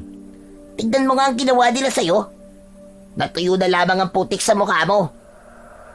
Saka lamang naalala ni Tonyo na maputik nga pala ang mukha niya. Kaya naman, ang sama ng kanyang loob ay nawala nang mapatawa siya ng kaibigan. Oo nga pala. Ano na ang plano mo ngayon? Babalik ako sa bahay para kunin ang mga damit ko. Ipapakita ko kay tatay na masama talaga ang loob ko sa kanya. Bala ko pa naman sanang sabihin sa'yo na parang gusto ko rin siyang bigyan ng parusa. Parusa naman sa pamamagitan ng pagkaparisa ng katawan, ng matauhan sa pambubugbog niya sa'yo. Naku, ayoko ng ganyan, Sidor. Tama na. Wag nang ganun. Kita mo na? Kasi umiiral pa rin sa'yo ang pagmamahal mo sa tatay mo. Kung ako lang ang masusunod, parusa ang kailangan para maunawaan nilang nagkamali sila sa'yo. Teka, ano ba talaga ang plano mo ngayon? Tugisin ang kampo ng kadiliman. At magagawa ko lamang yun kapag nagkita ulit kami ni Lola Leda. Ang ibig mo't sabihin, palalabasin mo ang mga aswang sa pamamagitan ng muli niyong pagsasama sa iisang lugar? Pero, baka mapahamak si Lola Leda. Hindi ba tama lang tong gagawin ko? Harapin ng problema at labanan ng kampo ng kadiliman. Pero sa ngayon, babalik muna ako sa bahay. Bigla kasi akong nag-alala kay tatay eh. Nagpalipas lamang ng ilang oras si Tonyo bago siya nagpasyang bumalik sa kanilang bahay. Medyo nag-aagaw dilim at liwanag yun. Kaya naman, magandang pagkakataon yun para tahimik siyang makapasok sa kanilang bahay at makuha na ang kanyang mga gamit. Hindi na rin niya kayang makasama ang kanyang ama at ang asawa nito. Ngunit natigilan siya sa tangkasanang paglapit sa kanilang bahay nang makita niya si Bornog kasama ang kapatid nito. Nagwawala ito at nagsisisigaw habang hinahanap siya. Mang Daniel! Mang Daniel! Ilabas niyo ang anak niyo! Kakausapin ko si Tonyo! Kinuha niya ang paningin ko! Binulag niya ako! Nagtago si Tonyo sa likod ng puno, ngunit nasisilip niya ang kinaroroonan ni Bornog. Muling sumigaw si Bornog habang galit na galit at umiiyak. Tonyo! Lumabas ka dyan, hayop ka! Ibalik mo ang paningin ko! Ilapit mo ang kalapati mong maligno! Kampun kayo ng kadiliman! Ibalik mo sa akin ang paningin ko! Bumukas ang pinto ng kanilang bahay. Akala ni Tonyo ang kanyang ama ang lalabas ng pintuan. Ngunit si Aling Marina ang nakita niya. Dinig na dinig niya ang sinabi nito kina Justin at Bornog. Itinaboy nito ang mga bata at sinabing wala si Tonyo sa bahay dahil pinalayas ng ama. Hindi nasiyahan si Bornog sa narinig at nahablot nito ang buhok ni Aling Marina.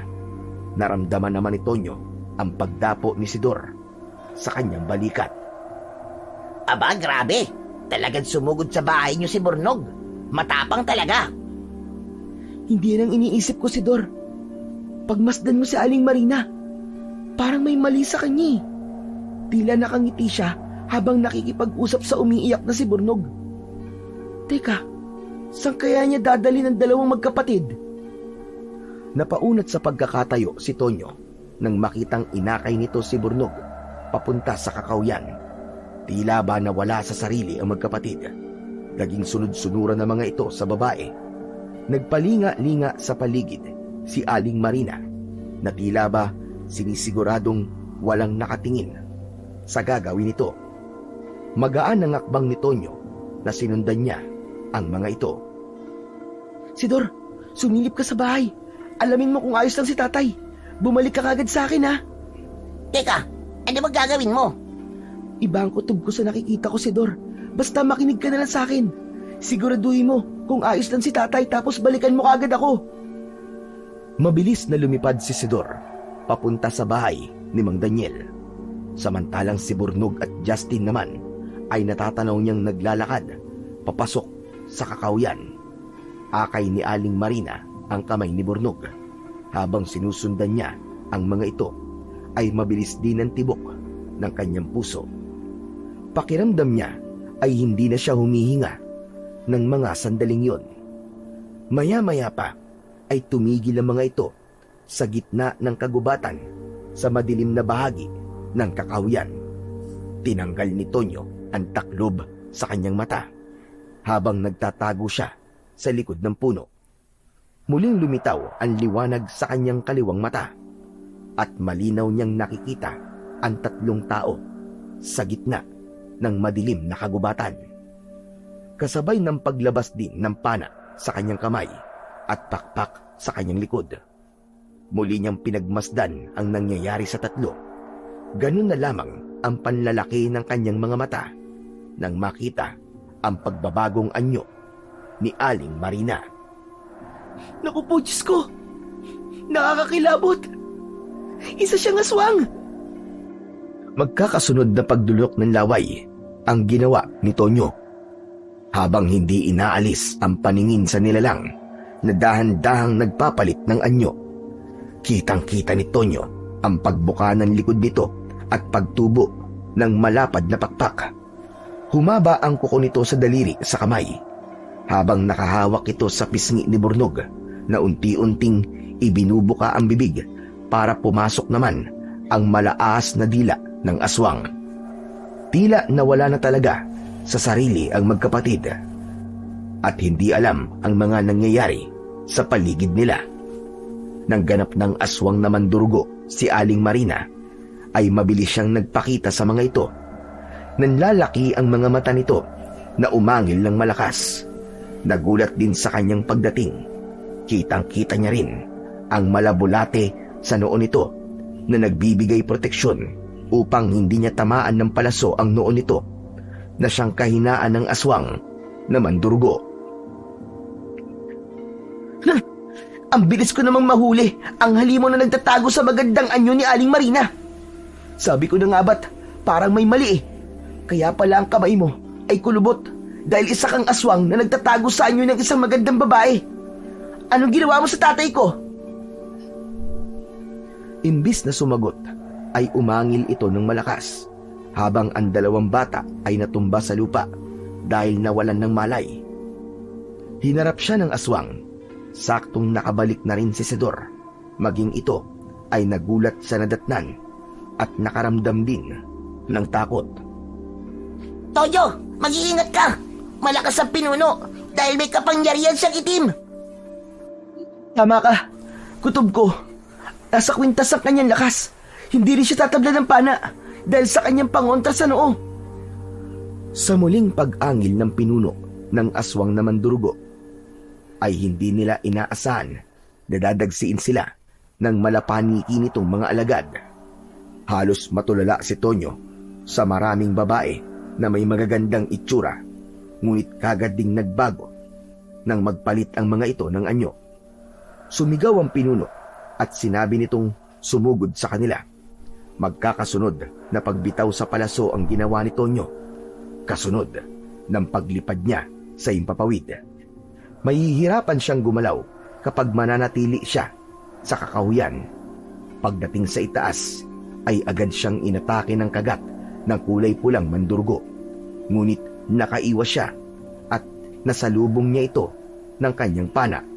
Kasunod ang muling pag-atake ng pinuno ng aswang. Lumipad ito papunta sa kanilang kinaroroonan. Nagawa niyang maiwasan ang pag-atake ni Aling Marina gamit ang mahaba nitong dila. Gumanti siya ng pagbitaw ng palaso at tumama yon sa dibdib nito. Kita niyang binali lamang nito ang palaso at kusan lumabas sa sugat ang dulo ng talim. Kaya rin itong magpahilom ng sugat. Muling umalingaw-ngaw ang malakas nitong huni, dahilan para mas lalong naging agresibo ang mga alagad nito sa pagpuksa sa kanila. Bumagsak si Tonyo sa lupa nang banggain siya sa tiyan ng pinuno ng aswang. Kasama niya ring nahulog si Sidor. Akma na sanang susugod ulit ang pinuno ng aswang nang humarang naman si Lola Leda. Mabilis nitong inatake ang pinuno gamit ang pana. Muntik tamaan ang kwintas nito ng palaso. Napasigaw ng malakas si Aling Marina at lumipad papalayo para tumakas. Naiwan ang mga alagad nitong walang tigil sa pagsugod sa kanila. Kaya naman, mabilis na bumangon si Tonyo at mabilis niyang pinuntirya ang noo ng mga kalaban. Napuno ng malaapoy na liwanag ang paligid dahil sa mga nasusunog na katawan ng mga aswang na mandurugo. Hanggang sa pumagitna ang katahimikan. Itinabi nila sa ligtas na lugar ang magkapatid na wala pa ring malay hanggang sa mga oras na yon. Tinakluban nito ang mga ito ng maraming sanga upang hindi ito mabalikan ng pinuno ng mga aswang. Sidor, si tatay, kumusta siya? Nakita mo ba ang kalagayan niya? Oo, ligtas na siya. Wala lamang siyang malay dahil ginamitan siya ng hipnotismong katulad ng ginawa nito sa dalawang batang to. Kaya nga, humingi ako ng tulong kay Lola Leda. Nasa bahay na siya ni Lola Leda. Kailangan nating umalis dito.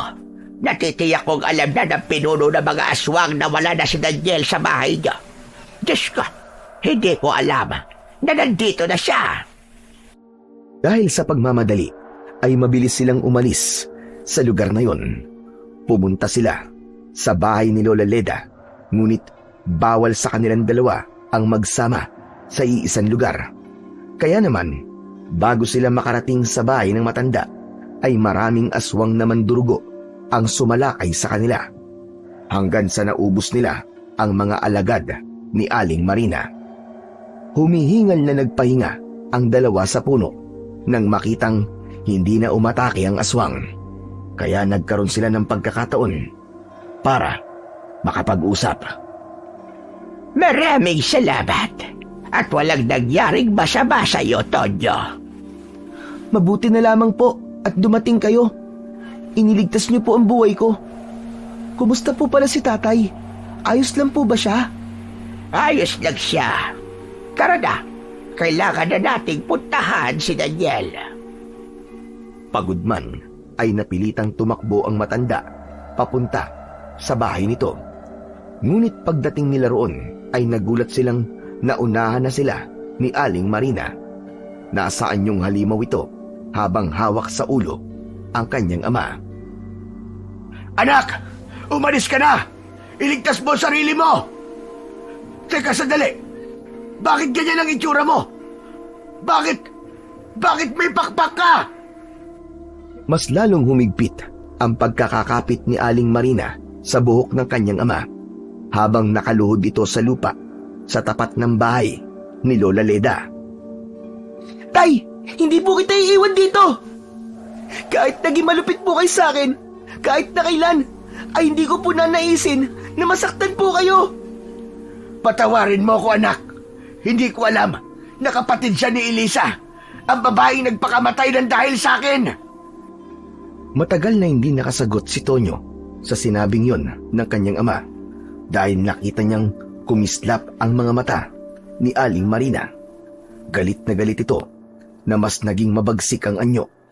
Lumiwanag ang bote sa palawit ng kwintas nito bago ang mahabang kuko nito ay iniumang sa leeg ng kanyang ama. Nakikiusap ako sa iyo, Aling Marina. Wala pong kasalanan si tatay. Hindi niya po niloko si Aling Elisa. Siya ang nang-iwan sa tatay ko. Huwag kang maniwala sa kanya, Tonyo. Dahil aswang din ang kanyang kapatid.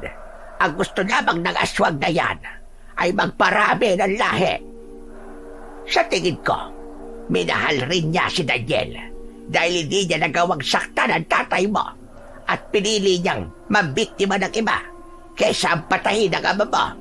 Kaya naniniwala kong hindi niya kayang patayin si Daniel. Malakas na sumigaw si Lola Leda. Matapang itong lumapit sa kinaroroonan ng dalawa at itinutok ang pana sa noo ng kalaban. Wag po, Lola Leda, wag po! Hindi siya tinatabla ng palaso. May pananggal lang siya sa kanyang noo at may kapangyarihan siyang suot sa kanyang leeg. Hindi yan kapangyarihan, Tonyo, kundi isang kasunduan. Ano po? Kasunduan pong ano, Lola Leda? Hindi nakatanggap ng tugon si Tonyo kay Lola Leda.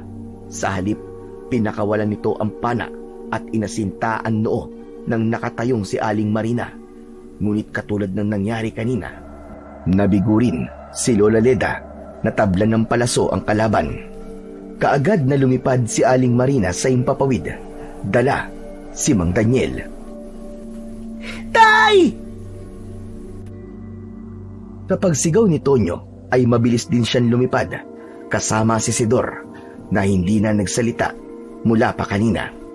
Nakikiramdam din ito sa mga nangyayari sa kanyang paligid. Sinundan nila si Aling Marina na dagit ang kanyang ama. Pagkatapos ay nagulat si Tonyo nang makita si Lola Leda na nasaan yung aswang na mandurugo.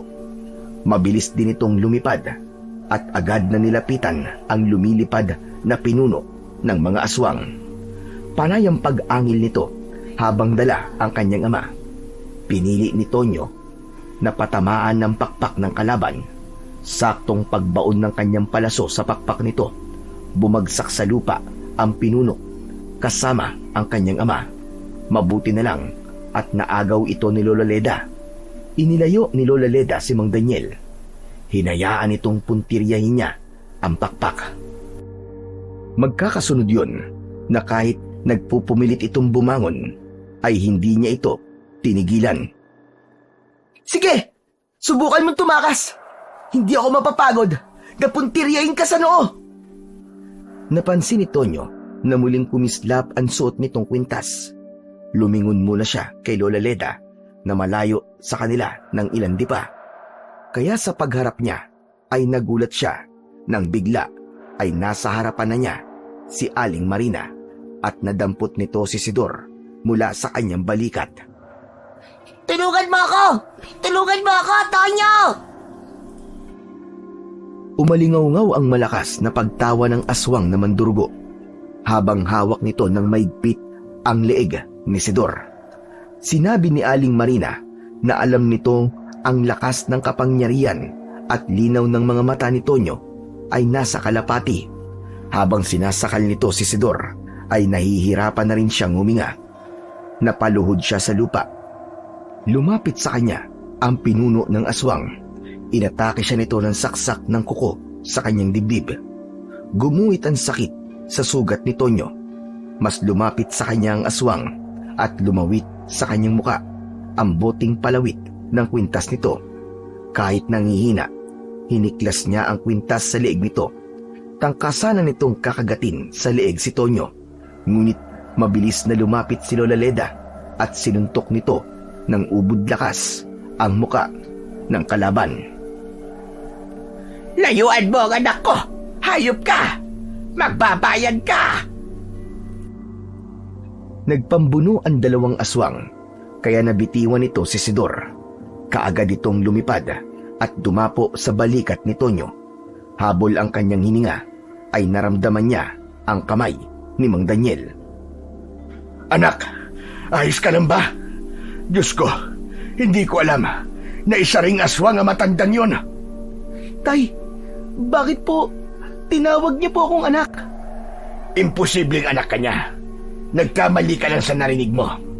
Teka, ano ba ang bagay na nasa palad mo? Ito po yung kwintas ni Aling Marina, Tay. Nandito po ang kanyang lakas.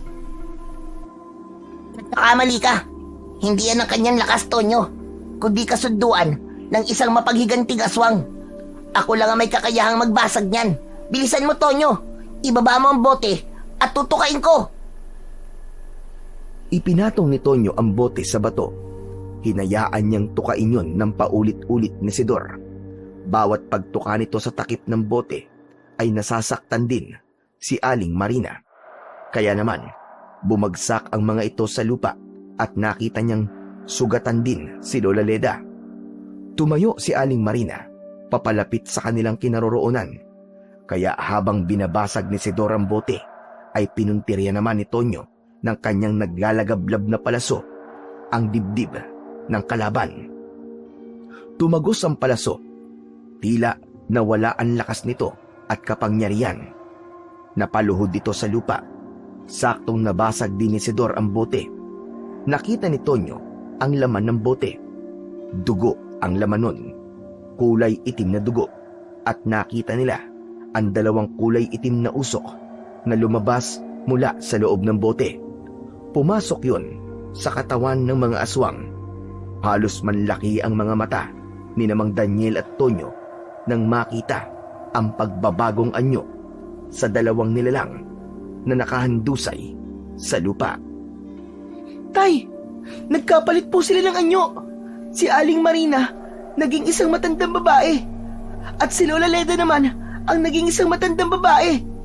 Teka, paano po nangyari yun? Sidor, anong ibig sabihin ito? Paano silang nagkapalit ng anyo? Yan ang totoong anyo ni Lola Leda, Tonyo, sapagkat ipinagpalit ang kanilang katawan ng aswang na si Marina para sa kanyang pagiganti. Kaya lang, ay mahal na mahal ni Marina ang iyong ama at ang lahat ng babaeng nakarelasyon na Daniel ay pinapatay niya. Si Lola Leda lamang ang nakaligtas. Hindi totoong nagpakabatay ang kapatid niya si Elisa, kundi pinatay niya ang sarili niyang kapatid nang dahil sa pag-ibig. Diyos ko! Maleda! Ikaw nga! Ikaw nga ang asawa ko! Halos mapadapa si Mang Daniel sa paglapit sa nakahiga nitong asawa na si Maleda. Ang kanyang kinamumuhian na ina. Hindi ka dapat magalit sa iyong ina, Tonyo. Wala siyang kasalanan. Biktima siya ng itim na kapangyarihan ng aswang. Kaya kanya iniwan dahil kasama sa kasunduan dugo ang pagsalakay ng aswang sa oras na susubukan niyang lapitan kayo. Pansamantala siyang naging aswang at ngayon nawala na sa kanyang sumpa, isa na ulit siyang ordinaryong tao. Sinilya pa ni Tonyo ang kanyang ama na mahigpit na niyayakap si Maleda. Napahagulgul ito ng iyak at humingi ng tawad. Hindi siya makagalaw sa kanyang kinatatayuan dahil hindi niya alam kung karapat dapat pa ba siyang tawaging anak ng babaeng minsan ay kinamuhian niya. Nawala ang galit sa kanyang dibdib at naluluwa dahil hindi niya alam na naghirap pala ang kanyang ina kapalit ng pagsasakripisyo nitong huwag silang mapahamak. Ang bisa ng itim na kapangyarihan ni Marina ay nagwakas kasabay ng pagkasira sa bote. Hindi ikaw o kung sino man ang dapat na sumira sa bote dahil isa yung paglabag sa kasunduan. Ang tanging makakabasag labang sa bote ay ang saksi sa naging kasunduan nila at ako yun, Tonyo, ang nag-iisang saksi sa paghihirap niya. Bakit hindi mo kaagad sinabi sa akin, Sidor? Bakit di mo ipinaalam sa akin na siya pala ang nanay ko? Dahil bawal yon sa kasunduan dugo. Sa oras na sabihin ko sa'yo, mamamatay ang iyong ina. Diyos ko, bakit ganun? Nagkamali ako.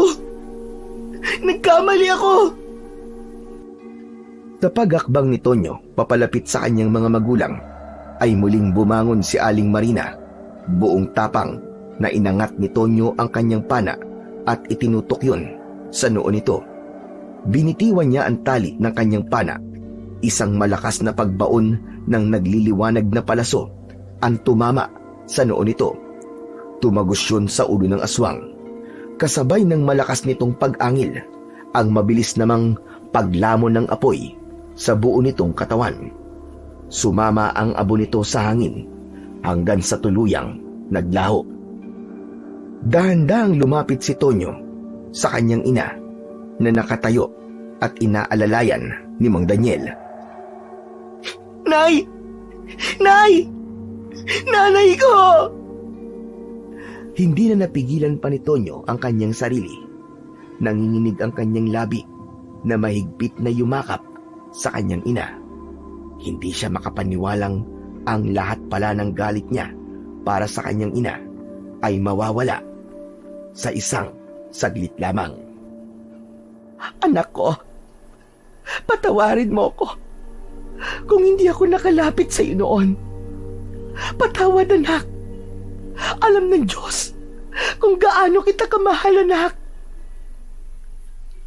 Nay, ako po ang dapat na humingi ng tawad sa inyo.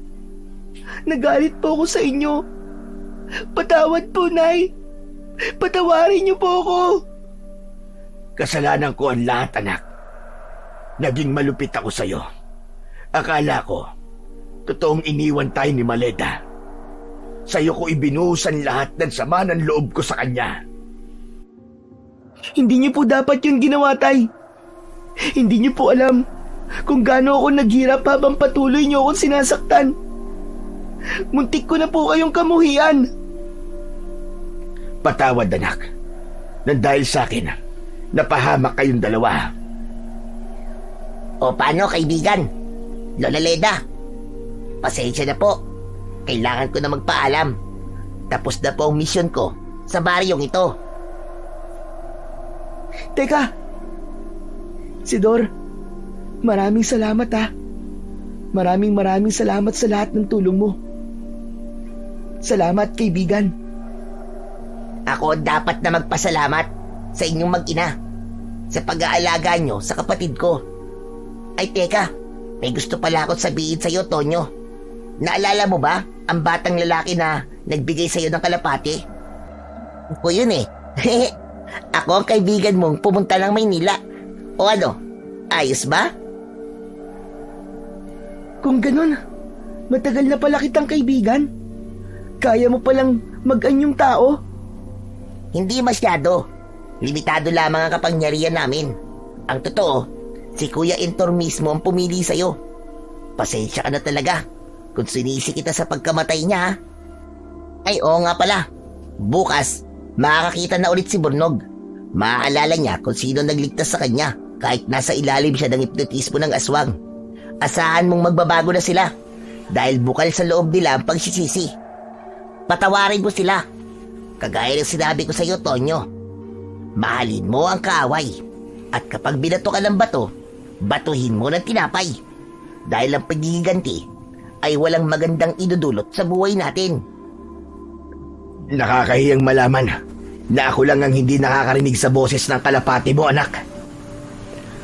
Napatawa si Tonyo sa kanyang ama at sinabi nito kung ano ang nais na ipabatid ni Sidor sa kanya. Masayang nagpaalam si Sidor at nagulat siyang tila inihati dito ng mga pangkarerang kalapate patungo sa pusod ng kagubatan. Samantalang si Tonyo naman ay muling yumakap sa kanyang mga magulang, katulad ng natutunan niya kay Sidor. Makaganti man siya, ay hindi siya lubusang magiging masaya. At ang nangyari naman kay Aling Marina ay isang pag-ibig na hindi kayang magparaya, kaya nagkasala at marami ang nagbuwis ng buhay. Ngunit sa huli ay hindi siya nagtagumpay. Sumikat ang araw sa baryo ng San Agustin. Magkakasama silang umuwi sa kanilang bahay. Ilang oras pagkatapos nilang magtanghalian, isang panauhin ang dumating sa kanilang bahay. Walang iba kundi si Burnog, kasama ang kapatid nitong si Justin. May dala itong mga prutas. Tonyo, nandito kami ni Kuya para humingi ng tawad sa mga nagawa namin. Kahit naging masama kami sa'yo, iniligtas mo pa rin kami. Sus, kalimutan mo na yon. Ang mahalaga ay ligtas kayo. Alam kong nakita niyo ang anyo ko bago kayo nawalan ng malay. Ngunit inilihim niyo sa lahat para hindi ako mapahamak. Kami ang nagkamali. Nararapat lamang na suklian ang naging kabutihan mo sa amin. Akala ko, habang buhay na ako mabubulag eh. Hindi ko naman kasi alam na diwata pala ang kalapating yun. Pero Mali talaga kami dun. Patawarin mo kami. Okay na yon.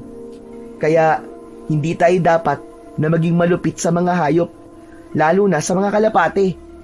Oo, Tonyo. Asahan mong gagawin namin ang lahat para maalagaan ang likas na yaman ng kagubatan.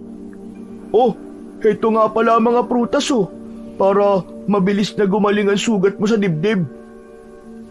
Naku, wala na akong sugat sa dibdib. Magaling na sa tulong ng mga mata ni Sidor. Teka, kinuha ba ulit sa Inisidor ang kanyang paningin? Hindi na. Gamitin ko na lang daw ito sa paggawa ng kabutihan. Maya-maya pa ay pumasok naman ang kanyang ina at may dala itong merienda. Pati si Mang Daniel na may dala ng kape ay nag-alok na rin ng pagkain kina Burnog at Justin. Nagsalo silang kumain na parang isang buong pamilya. Magmula nga noon ay hindi na nagkaroon ng palarong pangkarera ng kalapati sa lugar at madalas nilang ipinantatakot sa mga bata na sa oras na manghuli ng kalapati ay sasalakayin ito ng mga aswang na mandurgo. Kahit ang totoo ay wala na ang lahi ng mga aswang na yon, isang patunay na walang makakatalo sa lakas ng puwersa ng kabutihan. Kaya naman, mas piliin nating maging mabuting nilalang at alisin ang mga galit sa puso upang ang paghihiganti ay maiwasan at upang makamit ang kapayapaan sa ating mga buhay.